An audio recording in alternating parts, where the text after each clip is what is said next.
Photo എടുത്ത് സമാധാനത്തെ പറഞ്ഞ ഭീഷണി സ്ഥലത്തില് പറഞ്ഞ വാഗ്ദാനം വരെ തന്നു. അങ്ങോട്ട് വരിക ഒരു സോങ്. ഞങ്ങള് പോയിട്ട് തിരിച്ച് ഞങ്ങള് വരും കേട്ടാ. ഞങ്ങൾ പോയിട്ട് അല്ല ഇത് കേക്കരുതെന്ന് തീരുമാനിക്കുന്ന കാര്യം കേൾക്കത്തില്ല. കേട്ടാ പിന്നെ പറയാൻ പറ്റുന്നില്ല. അല്ല ഇനി ഇങ്ങനെ പറഞ്ഞാൽ നമ്മള് പോയിട്ട് തിരിച്ചു വരും കേട്ടോ. ഞങ്ങള് പോയിട്ട് വരാ.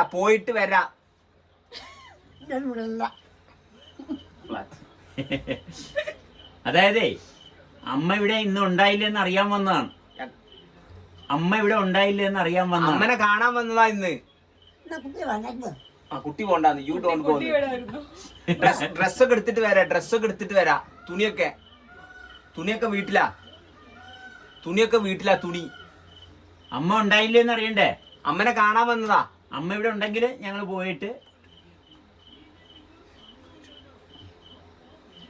അല്ലെങ്കിൽ നമ്മൾ ഇപ്പോഴും അങ്ങനെ പറഞ്ഞില്ലെങ്കിലേ പോകാൻ നേരം ആകുമ്പോഴത്തേക്ക് അത് മറ്റേ പ്രതീക്ഷയാണ് ഇത്രയും നേരം. അല്ല ഞങ്ങൾക്ക് പരിപാടിയൊന്നുമില്ല.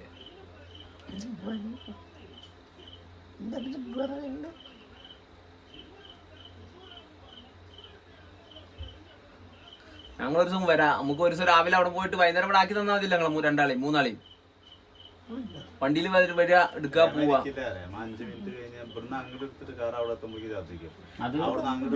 ഇത് ഛർദിക്കല്ലോ. ഇതിൽ വേറെ സിസ്റ്റം ഉണ്ട്. ഇതിലൊരു ഓട്ടോമാറ്റിക് സിസ്റ്റം.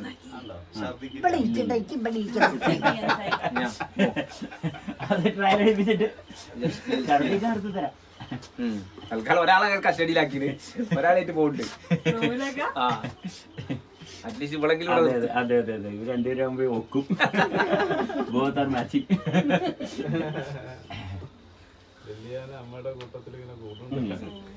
അവർക്ക് അവരെ വല്യമ്മന്റെ ഓർമ്മകളൊക്കെ വരുന്നുണ്ട്. ഇതേ പോട്ടെ.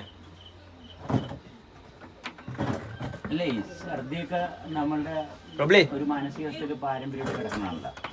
അപ്പൊ കയറി കഴിയുമ്പോ തന്നെ നമ്മൾ ആ ഒരു എനർജി സിസ്റ്റത്തിൽ ഒരു മാറ്റം വരുത്താൻ നോക്കും. നമ്മളതനുസരിച്ച് ടച്ച് ചെയ്ത് കഴിഞ്ഞാൽ ഇത് മാറും. ഇവക്ക് എന്തെല്ലാം പ്രശ്നങ്ങളായിരുന്നു. ഒരു ചവറ് പ്രശ്നങ്ങളായിട്ടാണ് വന്നത്. ഓരോ ഭാഗത്തും അതിനനുയോജ്യമായിട്ടുള്ള അർഹതപ്പെട്ട രീതിയിൽ അവളെ സ്പർശിച്ച് ചെയ്യുമ്പോൾ തൊട്ടാ മതി. മനസ്സിലായേ? ട്യൂമർ ആയിക്കോട്ടെ, ഇത്ര ക്യാൻസർ, ഇത്ര മാരക രോഗം ആയിക്കോട്ടെ, വെറുതെ തൊട്ടാ മതി വെറുതെ. മനസ്സിലായേ? അതാണ് ബന്ധം. പക്ഷെ അതിനുള്ള ആ സ്പർശനത്തെ സ്വീകരിക്കാനുള്ള അർഹത വേണ്ട. അവർക്ക് മലയാളം അറിയില്ല, അവർ അമേരിക്കയില. പക്ഷെ അങ്ങനെ ഒരുങ്ങിയാൽ ഇത് സംഭവിക്കുമെന്നെങ്കിലും അറിയണ്ടേ. ഞാനിങ്ങനെ ഒരുങ്ങിയാൽ എനിക്ക് ഇങ്ങനെ ഒരു സൗഖ്യം കിട്ടുമെന്നുള്ളൊരു അറിവെങ്കിലും വേണം. ഇത് ആ അറിവില്ലാത്തതുകൊണ്ടാണ് മനുഷ്യർ ആരുമായിട്ടുള്ള ബന്ധത്തിനുള്ള സാഹചര്യം കൊടുക്കാത്തത്. ഇപ്പോൾ വേദാന്തം തന്നെ ആ ഗ്രന്ഥം വായിക്കുന്നത് വളരെ പരിശുദ്ധിയോടുകൂടി വന്നിരുന്ന് വേണം എടുത്ത് വായിക്കാൻ. അല്ലാണ്ട് കുറേ പ്രശ്നങ്ങളും ദാമ്പത്യവും ദൈനംദിന ജീവിതത്തിലെ കുറേ കാര്യങ്ങൾ എടുത്തിട്ടുണ്ട് ഈ ഗ്രന്ഥം കയ്യിലെടുത്താൽ അത് ഏറ്റവും വലിയ നിന്നയാണ്. അതിൽ നിന്നാണ് ഈ പ്രശ്നങ്ങളില്ലാണ്ടാണ്. നമ്മൾ ചെയ്യുന്ന എന്താന്ന് വെച്ചാൽ ഇങ്ങനെ ഗ്രന്ഥത്തിൽ ഇങ്ങനെ അറിവുണ്ട്, കഴിവുള്ളവർക്ക് അതിലേക്ക് ചൂണ്ടിക്കാണിക്കാം. അത്രേ ഉള്ളൂ. കഴിവുള്ളവനെ അതിലെടുത്തോട്ടെ. അല്ല വായിക്കണമെന്നുണ്ടെങ്കിൽ വായിക്കുന്ന അവസ്ഥയിലോട്ട് എത്തുകയെന്ന് പറഞ്ഞാൽ വായന എന്ന് പറഞ്ഞ ഒരു സാധനമാണ്. അതായത് ശരീരത്തിന്റെ ക്രമത്തെ വേറൊരു ക്രമവുമായിട്ട് ഒപ്പിക്കുകയും അതുമായിട്ടൊരു സാധനയിൽ എത്തുകയും വായന എന്ന് പറഞ്ഞത്. ബുദ്ധി കൊണ്ട് ഉള്ള വായന അല്ല. മനസ്സിലായി? ഒരു ഗ്രന്ഥപാരായണം എന്ന് പറയുന്ന നാമം ജപിക്കലെന്ന് പറയുന്നത് ഒരു മാനസികവും ആന്തരിക ശരീരത്തിന്റെ പ്രക്രിയയെ ഒരു താളവുമായിട്ട് ബന്ധിക്കുകയും ഉള്ള താളവുമായിട്ട് താളത്തിലേക്ക് ക്രമപ്പെടുത്തി. മനസ്സിലായി? അതാണ് ശരിക്കും വായന എന്ന് പറയുന്നത്. ഏതെന്നാണോ ഇതിന്റെ എല്ലാത്തിന്റെയും താളം, ആ താളത്തിലേക്ക് നമ്മളെ വീണ്ടും അവിടെ പുനഃപ്രതിഷ്ഠ നടത്തുക. അപ്പൊ അങ്ങനെ വായിക്കണമെന്നുണ്ടെങ്കിൽ അതിന് മുമ്പുള്ള വായനക്ക് മുമ്പുള്ള കുറെ കർമ്മങ്ങൾ, അനുഷ്ഠാനങ്ങളുണ്ട്. അത് കൃത്യമായിട്ട് പാലിച്ചാലേ വായന സംഭവിക്കത്തുള്ളൂ. ഇതാ വായന സംഭവിക്കുന്നില്ല. മനസ്സിലായോ? കാരണം ഇതിൻ്റെ എല്ലാത്തിൻ്റെയും ആ ഒരു മൂല്യം, അതിൻ്റെ ആ ഒരു പ്രവർത്തനത്തിൻ്റെ ഒരു മൂല്യത എന്താണെന്ന് മനസ്സിലാക്കുക. എന്തിനാ ഞാൻ ഈ ചെയ്യുന്നത്? ആ അറിവോടുകൂടി ചെയ്താലേ അതിൻ്റെ ഫലം കിട്ടത്തുള്ളൂ. ഇത് ചെയ്താൽ മതി എന്നുള്ളൊരു ഭാഗത്ത് ചെയ്യുക. അപ്പോൾ ഭക്ഷണം തന്നെ കഴിക്കുന്നത് വിഷമായിട്ടാണ് കഴിക്കുന്നത്. കാരണം ഭക്ഷണം ഒരു പവിത്രമായിട്ട് സ്വീകരിക്കണ്ട, അതിനെ ആ പവിത്രതയിലല്ലാതെ സ്വീകരിക്കുന്നുണ്ടെങ്കിൽ അത് വിഷമായിട്ട് മാറും.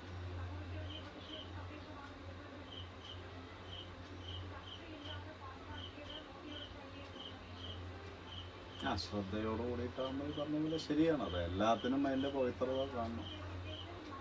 കാരണം ഒരു വ്യക്തിയുടെ സാന്നിധ്യം ഒരാളുടെ അടുത്ത് വരുമ്പോൾ ഒരു പ്രപഞ്ചത്തിന്റെ ഒരു സ്പന്ദനമാണ് ഒരാളടുത്ത് വരുമ്പോൾ. ഒരു ജീവി അടുത്ത് വരുന്നു, അത് പ്രപഞ്ചത്തിന്റെ ഒരു സ്പന്ദനമാണ്. അതല്ലാണ്ട് ഒരു ജീവി, ഒരു ചെടിക്ക് അവിടെ നിൽക്കാൻ പറ്റത്തില്ല അങ്ങനെ. അത് നമ്മൾ അറിയുന്നില്ലെങ്കിൽ പിന്നെ നമ്മൾ എന്തറിഞ്ഞിട്ടുണ്ട് കാര്യം? പിന്നെ അറിയുന്നത് മുഴുവനും ശാപമാണ്, കഷ്ടകാലമാണ് അറിയുന്നത്. കാരണം അറിവിങ്ങനെ കൂടിക്കൊണ്ടിരിക്കുക, അറിവിങ്ങനെ വെറുതെ കൂടിക്കൊണ്ടിരിക്കുക, ഒന്നും ചെയ്യാൻ പറ്റത്തില്ല. എന്താ മനുഷ്യർക്ക് സ്വസ്ഥത ഇല്ലാത്ത? കാരണം അറിവിങ്ങനെ വെറുതെ വന്നുകൊണ്ടിരിക്കുക, ദഹിക്കുന്നില്ല, അറിവ് ദഹിക്കുന്നില്ല. അറിവിങ്ങനെ വെറുതെ വന്നുകൊണ്ടിരിക്കുക, മനസ്സിലായോ? പ്രോസസ്സിങ് നടക്കില്ല. ആ പ്രോസസ്സിങ് നടക്കില്ല. മെഷീനകത്തോട്ട് ഇങ്ങനെ ഇട്ട് കൊടുക്കുക, പക്ഷെ പൊടിക്കണില്ല. മെഷീൻ മുഴുവൻ ജാമൊക്കെ പോയി. അത് പൊടിച്ച് തേച്ച് മാറ്റിക്കൊണ്ട് തെളിഞ്ഞു നിൽക്കണം. മനസ്സിലായി? അറിവ് വരാതിരിക്കത്തില്ല, മനസ്സിലായി? അറിവ് ഇങ്ങനെ നിരന്തരം, കാരണം ഇന്ദ്രിയങ്ങളെല്ലാം ഇങ്ങനെ പ്രവർത്തിച്ചുകൊണ്ടിരിക്കുകയല്ലേ. ഇന്ദ്രിയങ്ങളൊന്നും ഷട്ട് ഡൗൺ ചെയ്യാൻ പറ്റത്തില്ല. അപ്പൊ ഇന്ദ്രിയങ്ങളെ ക്രമപ്പെടുത്തണം.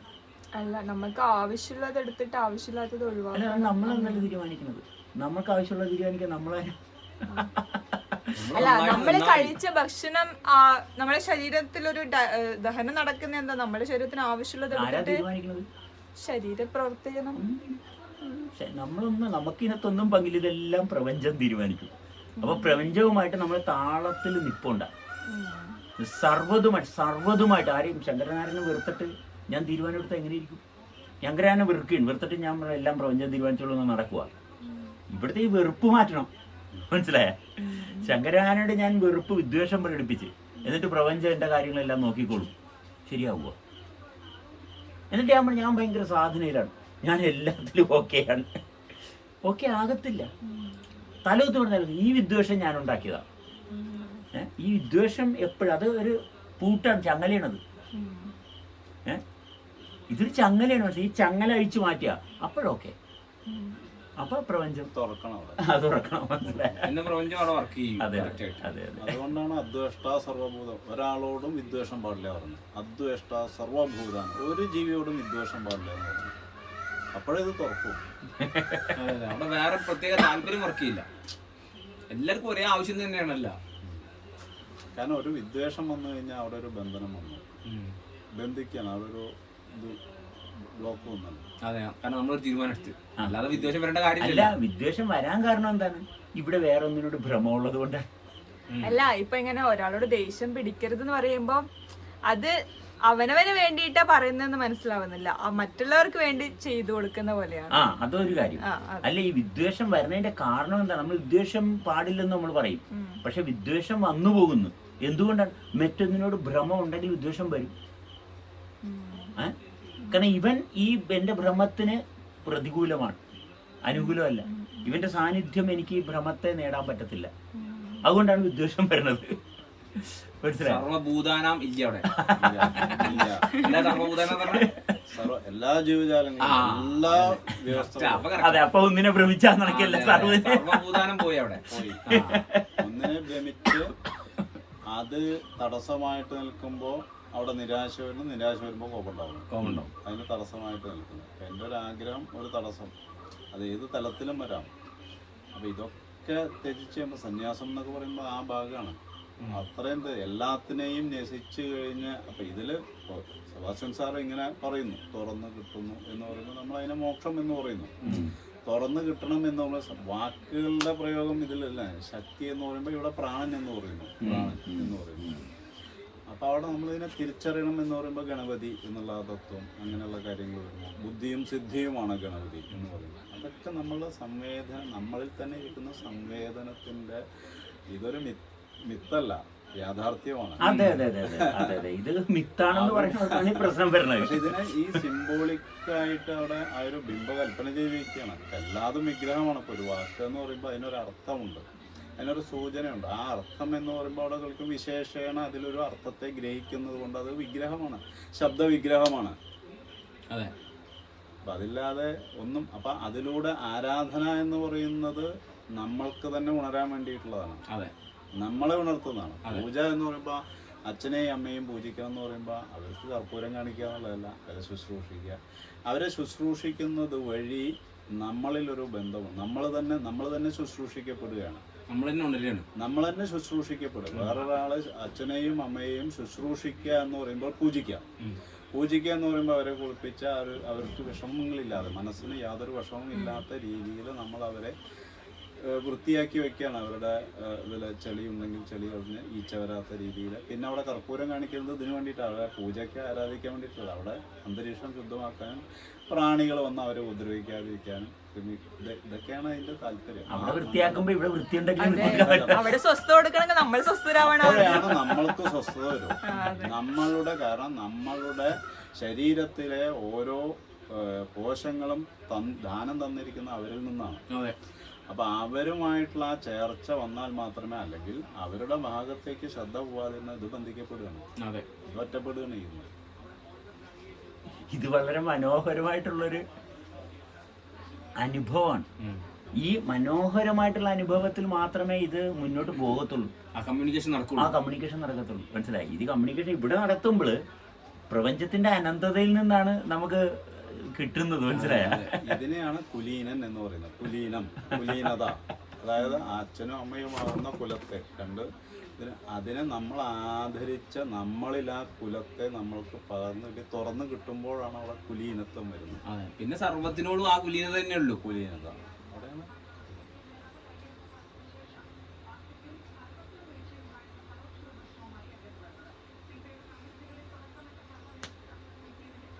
ഒന്നും ഉണ്ടാക്കാൻ നോക്കാതിരുന്നാൽ മതി.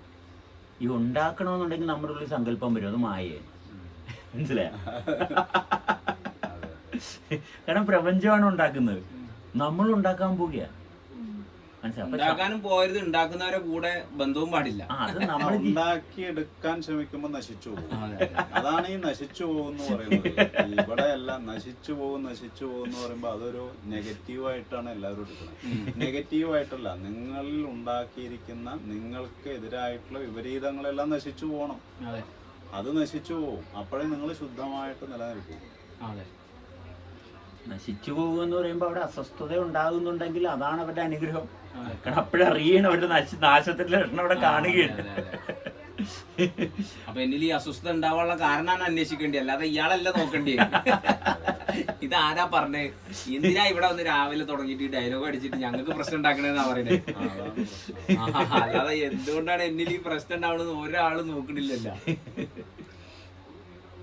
അവരെ വിചാരം വാശിനോ അല്ലെങ്കിൽ ചങ്ങരട്ടനോ ഉണ്ടാകുന്നാൽ എല്ലാവരുടെ പ്രശ്നവും തീർന്നു.